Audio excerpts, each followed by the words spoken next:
আমরা সবাই মিলে যাচ্ছি রাজীব ভবনে। আজকে আচার্য সম্মেলন, শিলচর রাজীব ভবন কল্যাণ আশ্রমের কিনারে। আমরা যাচ্ছি আচার্যদের আজকে ট্রেনিং, টিচার্সদের ট্রেনিং আজকে। তো আমরা সবাই মিলে ট্রেনিংয়ে যাচ্ছি, ভালো লাগছে, সবাই মিলে একসাথে যাচ্ছি। সুপদে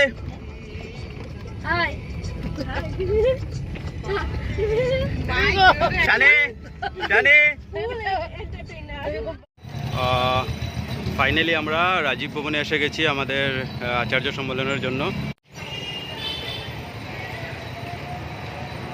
রাজীব ভবন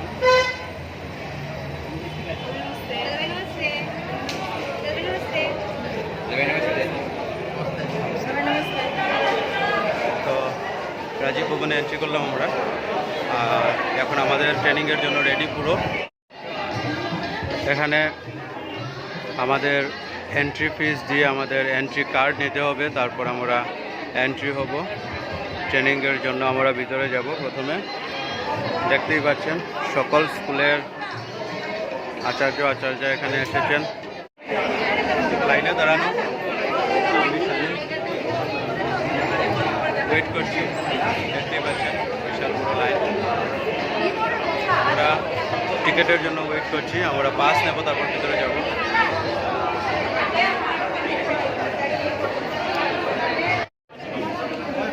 আমাদের এখন টিকিট দেওয়া হবে, তারপর আমরা ভিতরে ঢুকবো। এন্ট্রি ফিস দিয়ে আমরা এন্ট্রি কার্ডটা নিতে হবে প্রথমে, তারপর আমরা ভিতরে যাব ট্রেনিংয়ের জন্য। দেখতেই পাচ্ছেন এখানে ট্রেনিংয়ের জন্য আমরা আইডেন্টি কার্ড পেলাম, আর ডায়েরি পেলাম, আর একটা কলম পেয়েছি। এখন আমরা ট্রেনিংয়ে যাব। আমাদের এন্ট্রি কার্ড হয়ে গেছে এবং সুন্দর বরণ করে আমাদেরকে ভিতরে ঢুকিয়েছেন। খুব সুন্দর বরণ করেছেন, খুবই ভালো লাগলো আমার। এখন আমরা ট্রেনিংয়ে যাচ্ছি। চলো দেখো, এই যে মিষ্টি পেয়েছি আমরা, দেখতেই পাচ্ছি। মিষ্টি খাবো, তারপর ট্রেনিংয়ে যাব। মজা হচ্ছে, খুব ভালো লাগছে। সব স্কুলের টিচার আচার্যরা এসেছেন রাজীব ভবনে ট্রেনিংয়ের জন্য। এখন আমরা মিষ্টি খাবো, দেখতেই পাচ্ছেন খুব সুন্দর মিষ্টি হয়েছে। দেখুন সকল জাতির সংস্কৃতিগুলো এখানে খুব সুন্দর করে রাখা হয়েছে, দেখতেই পাচ্ছেন।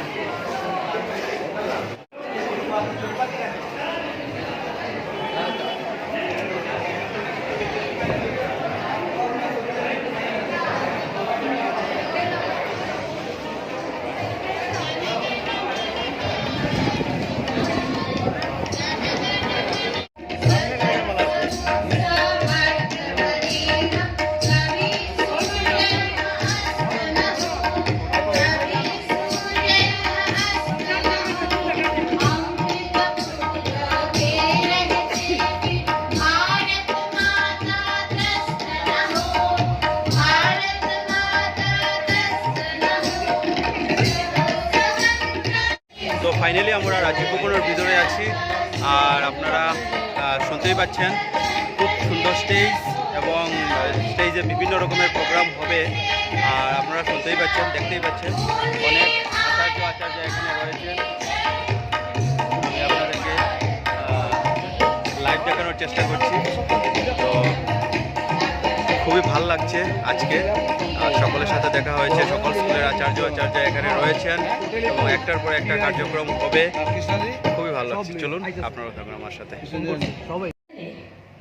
मैं दीप प्रज्वलित करके आज की कार्यक्रम का उद्घाटन करने के लिए हमारे विशेष अतिथियों को मंच पर बुला रही हूँ। প্রথমেই আমি মন্ত্রী ডেকে নিচ্ছি শ্রীযুক্ত অবনীশ ভটনাগর, রাষ্ট্রীয় মহামন্ত্রী বিদ্যাভারতী, যিনি আজকের আমাদের অনুষ্ঠানের মুখ্য অতিথি।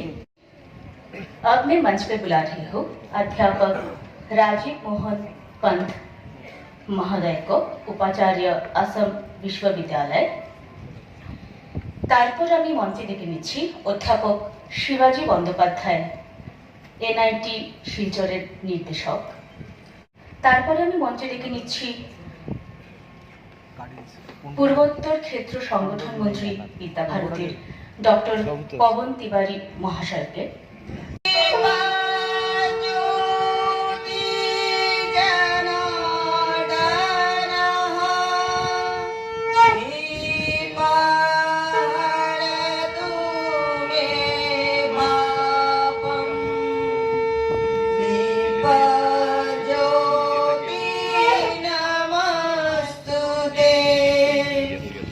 शुभं करतु कल्याणम् आरोग्यं सुखसम्पदम्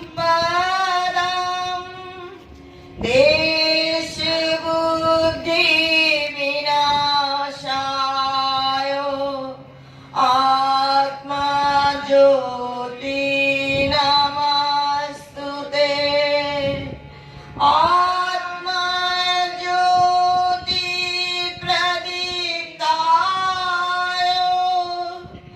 ब्रह्मा ज्योति नमस्तुते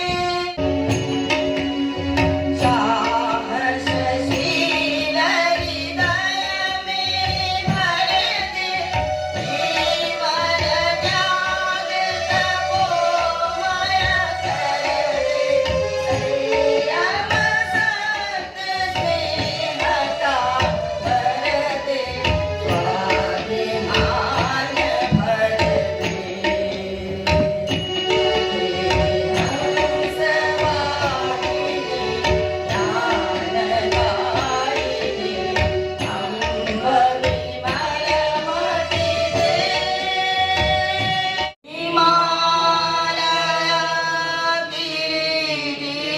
हिमालयागिरिगिरिं ब्रह्म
परिचय कराता हूँ श्री गौरांग राय जो प्रांत प्रचारक राष्ट्रीय Swayamsevak Sangh national general secretary Vidya Bharati অখিল ভারতীয় শিক্ষা সংগঠন মাননীয় উপাচার্য Assam university professor R.M. Pantji, all dignitaries present in the dais as well as in the auditorium also, and my dear acharyas, যে আচার্য আচার্যী যারা উপস্থিত আছেন তাদের সকলকে এই অনুষ্ঠানে স্বাগত জানিয়ে সংক্ষিপ্ত ভাষণ শুরু করছি।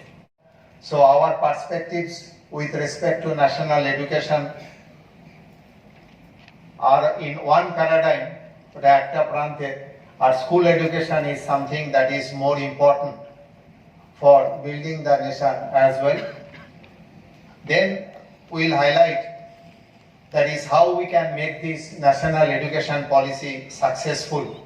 What is basically the clue of making and why we should be making the national education policy an effective tool for enhancing India to the next generation.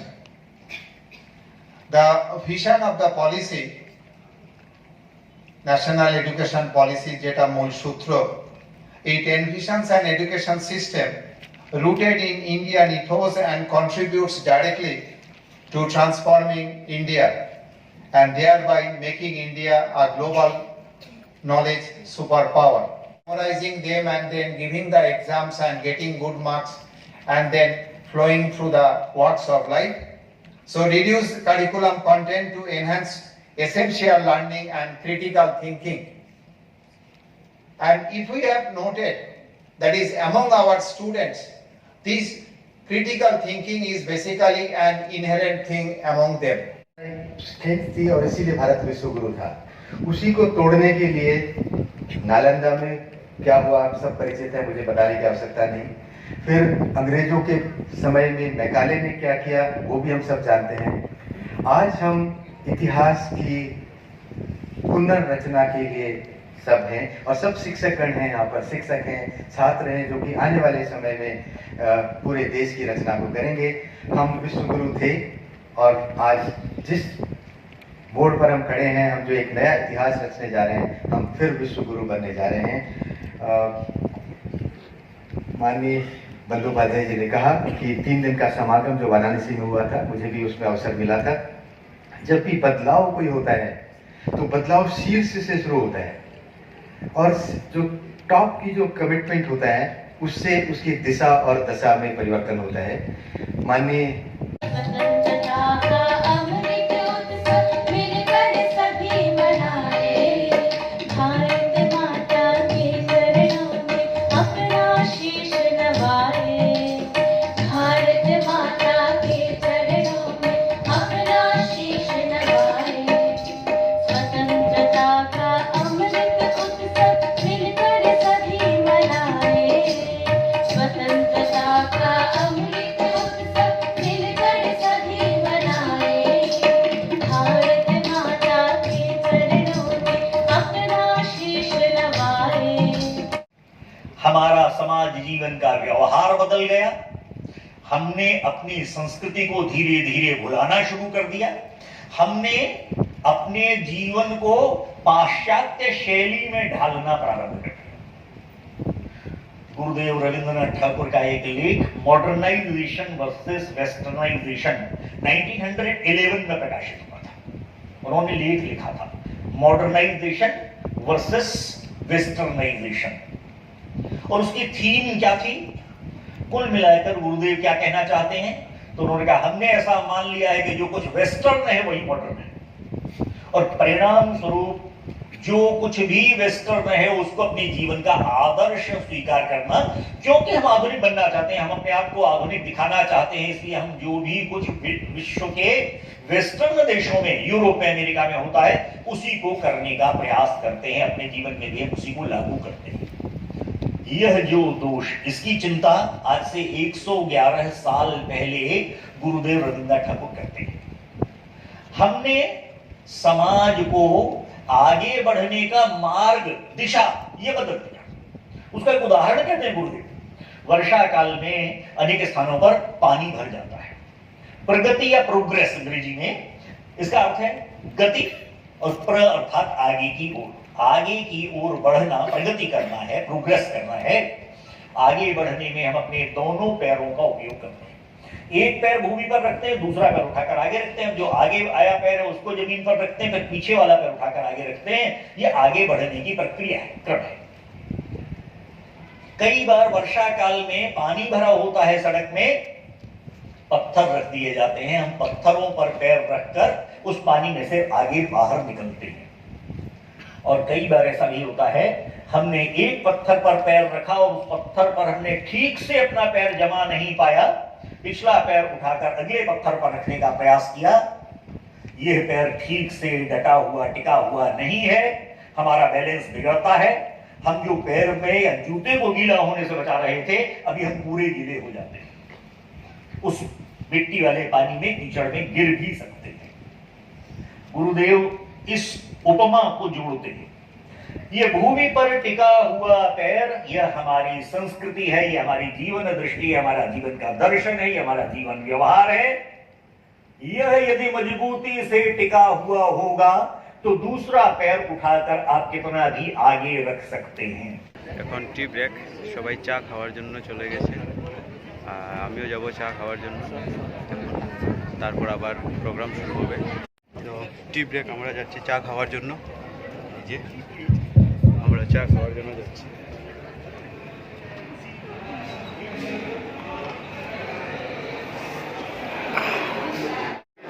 চা খাওয়ার লাইন।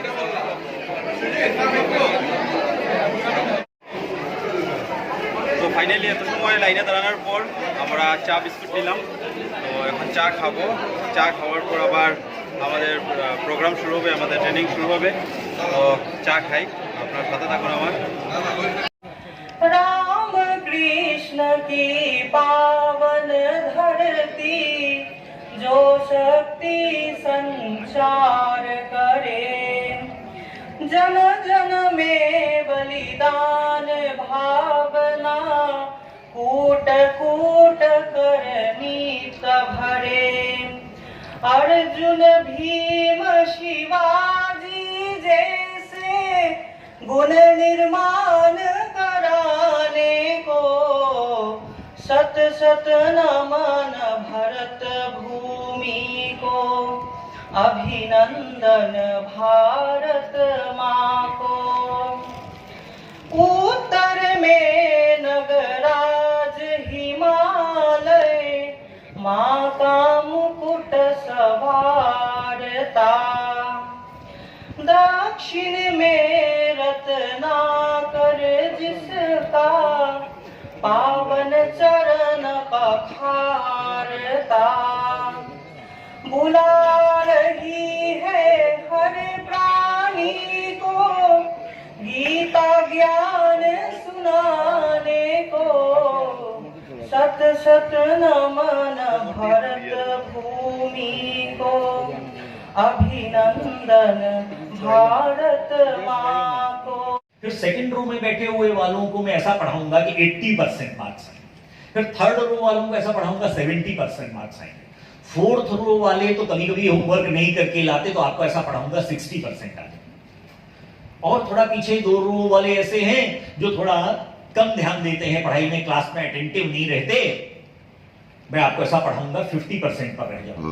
और वो जो पीछे विद्यार्थी बैठे हुए, मैं उदाहरण बता रहा हूं, वास्तव में आप लोगों को कुछ नहीं कह रहा हूं, वो जो पीछे बैठे हुए वो बहुत उद्दंड छात्र हैं, होमवर्क नहीं करके लाते, क्लास में अटेंटिव नहीं रहते, मैं इधर ब्लैक बोर्ड पर लिखता हूं तो पीछे वो कागज का गोला बनाकर फेंकते हैं वगैरह वगैरह। तुमको ऐसा पढ़ाऊंगा कि फेल हो जाओ। कोई शिक्षक ऐसा कर सकता है क्या? मेरी क्लास माने आप सबकी क्लास, हम सबकी क्लास के विद्यार्थियों को क्या हम ऐसा अलग अलग तरह से पढ़ा सकते हैं? हम सबको जितना मुझको आता है मैं 100% पढ़ाता हूं। फिर सभी स्टूडेंट्स के 100% मार्क्स आते हैं क्या? अगर मैं पढ़ाता हूं तो सबको मैं 100% पढ़ाता हूं, सबके 100% मार्क्स आने चाहिए। क्यों नहीं आते? क्योंकि जो बात मैंने कही, हम नहीं पढ़ाते, हम वह वातावरण निर्मित करते हैं जिसमें विद्यार्थी सीखते हैं। और हर विद्यार्थी अपने आप में यूनिक है, हर एक के सीखने का तरीका अलग है। कोई एक बार सुनकर सीख जाता है, कुछ तो आजकल टेक्नोलॉजी के जमाने में उनके पास ये जो है दुनिया की जानकारी उनकी मुट्ठी में, तो वो पहले से ही हमारे बताने के पहले, हमारा वाक्य पूरा होने के पहले ही बोलने शुरू कर देते हैं। ऐसे भी विद्यार्थी हैं, कुछ कोचिंग ट्यूशन पढ़कर आते हैं, वो हमसे आगे आगे बोलने लगते हैं। कुछ ऐसे हैं जिनको हमको बार बार कहना पड़ता है, अरे बताओ भाई तुम भी उत्तर दो ना, फिर भी नहीं बोलते। ऐसे विद्यार्थियों में से सभी को सीखने का वातावरण कैसे पूरा होना है। एग्जाम के पहले अभी हाफ ईयरली होने वाले हैं, एनुअल एग्जाम होंगे, इसलिए इतना टॉपिक तो मुझको पूरा करना ही है। बर्तन में आधा लीटर आता है या 200 ml आता है, लेकिन मुझको तो 1 लीटर पलटना ही है। आज कितना जा रहा है बर्तन के अंदर? जितनी जितनी जिस बर्तन की कैपेसिटी है। इसलिए मैं पढ़ाता हूं नहीं, मैं पढ़ाऊंगा तो फिर मैं तो अपने हिसाब से सबको 1 लीटर ही भरने की कोशिश करूंगा ना। इसलिए मेरी क्लास में जो बैठे हुए सब एवरेज स्टूडेंट्स हैं, उनके बर्तन की कैपेसिटी कितनी है, यह जब तक मैं विचार नहीं कर लेता हूं तब तक मैं सफल शिक्षक के रूप में, हाँ मैं जाऊंगा अपनी बात कहकर चला आऊंगा, उसको कुछ समझ में आया नहीं आया, उसने क्या किया क्या नहीं किया ये मालूम नहीं, उसके लेवल से मैं नहीं करूंगा। एक ब्रिटिश प्राइम मिनिस्टर थे, नेहरू जी के जमाने की बात बता रहा हूं, 1960 भारत आए। तो वो एयरपोर्ट से दिल्ली में बाहर निकल रहे थे और एक इंडियन फैमिली, भारतीय परिवार, पति पत्नी और एक छोटा 4 वर्ष 5 वर्ष का बच्चा ये अंदर जा रहे थे। इन ब्रिटिश पार्लियामेंट जो प्राइम मिनिस्टर थे, उनकी हाइट 7 फीट 2 इंचेस थी। हम लोग 5.5-6 फीट वाले भी अगली होते हैं, वो 7 फुट 2 इंच की हाइट वाले थे। बच्चे ने इतना लंबा, इतना हाइट वाला व्यक्ति कोई देखा नहीं था। कभी उसको दादी नानी ने कहानी में सुनाया होगा कि इतने बड़े बड़े लंबे लंबे तो राक्षस होते हैं। बच्चे ने देखा राक्षस आ रहा है सब, रोने लगा। बाकी लोगों का ध्यान गया कि नहीं गया, लेकिन इस ब्रिटिश प्राइम मिनिस्टर को ध्यान में आया कि बच्चा अचानक उसको देखकर रोने लगा। वो उधर से निकलकर उस बच्चे की तरफ गए। बच्चे को लगा राक्षस अभी तुरंत मेरे पास ही आ रहा है, और डर गया, मां के आंचल में छुप गया। इन प्राइम मिनिस्टर महोदय ने पूछा बच्चे के पिता से, why your child is weeping, रो क्यों रहा है आपका बेटा? अब पिताजी ये कैसे कहने को आपको राक्षस समझ रहा है इसलिए रो रहा है। तो कहा कि आपकी जितना हाइट का कोई व्यक्ति इसने देखा नहीं इसलिए डर गया है। ये सज्जन ब्रिटिश प्राइम मिनिस्टर, उस बच्चे को उन्होंने पकड़ने की कोशिश की, बच्चा और जोर जोर से चिल्लाने लगा, तो राक्षस ने पकड़ लिया, खा ही जाएगा आपको। लेकिन ये ब्रिटिश प्राइम मिनिस्टर घुटनों केवल नीचे बैठे, झुककर इन्होंने उस बच्चे को मां के पास से लेकर अपने कंधे पर बैठाया और खड़े हो गए। बच्चा जो भी चिल्ला चिल्ला कर रो रहा था वो हंसने लगा। क्यों?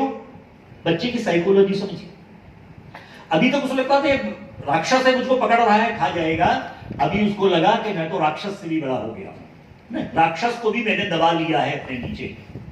इसलिए स्वाभाविक रूप से उसको जो डर था वह समाप्त हो गया। मेरे क्लासरूम में पढ़ने वाले बच्चे कोई 5th के, कोई 6th के, कोई 7th के हैं, 8th 9th 10th के भी हो सकते हैं। मैंने बीएससी किया है, एमएससी किया है, एमए किया है, एमकॉम किया, पीएचडी किया, डीएससी किया, उन्होंने तो नहीं किया। वो बच्चे अभी 5th में, 6th में, 7th में पढ़ रहे हैं। मेरी graduation, post graduation, BEd, PhD के लेवल के वे नहीं हो सकते। प्राइम मिनिस्टर उस बच्चे को 7 फुट 3 इंच का नहीं कर सकते थे, लेकिन स्वयं तो उसके सामने झुक सकते थे ना, उन्होंने किया। शिक्षक का कार्य उसके पास तक झुकना, अर्थात जिस प्रकार से मेरा विद्यार्थी सीख सकता है, समझ सकता है, उस प्रकार से उसके सामने विषय रखना। यह है हमारे उस पात्र को, कैपेसिटी को पहचान कर उतना ही सामग्री उसको देना जितनी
এখন আমরা খাবার খাবো, মানে ভোজন করব, তাই আমরা যাচ্ছি। দেখতেই পাচ্ছেন আমরা ভোজনের জন্য যাচ্ছি।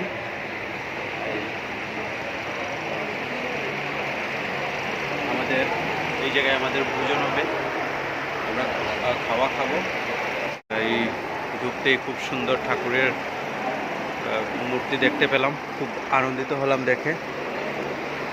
তো আমাদের বোধহয় লাইনে দাঁড়াতে হবে।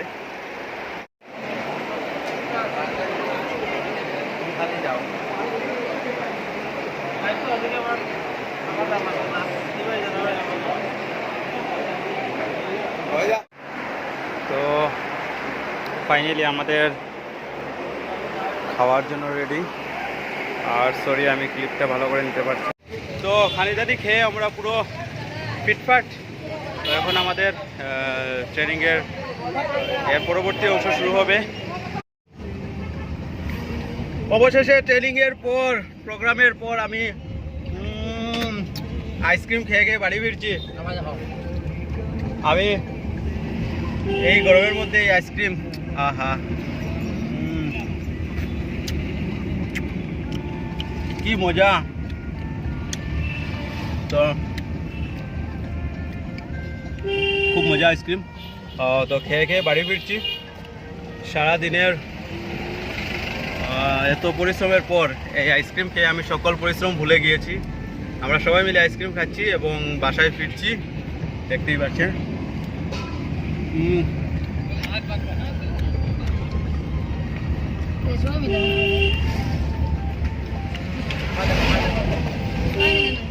কি বলবো, খুব স্বাদ। পিস্তা বাদাম আইসক্রিম, কুলফি, খুব স্বাদ। ট্রেন আসছে, তাই সামনে গেট ক্লোজ করে দেওয়া হয়েছে। আমাদের গাড়িও যেতে পারবে না, তাই আমরা এখানে দাঁড়িয়ে রয়েছি। ট্রেন যাওয়ার পর আমাদেরকে যেতে হবে, আমরা আবার রওনা দেবো ট্রেন যাওয়ার পর। তো ওয়েট করতে হবে যতক্ষণ না পর্যন্ত ট্রেন চলে যায়, তো আমাদের এখানে থাকতে হবে। আর আমার পিছনে দেখতেই পাচ্ছেন গাড়ির অনেক লম্বা লাইন লেগে গিয়েছে।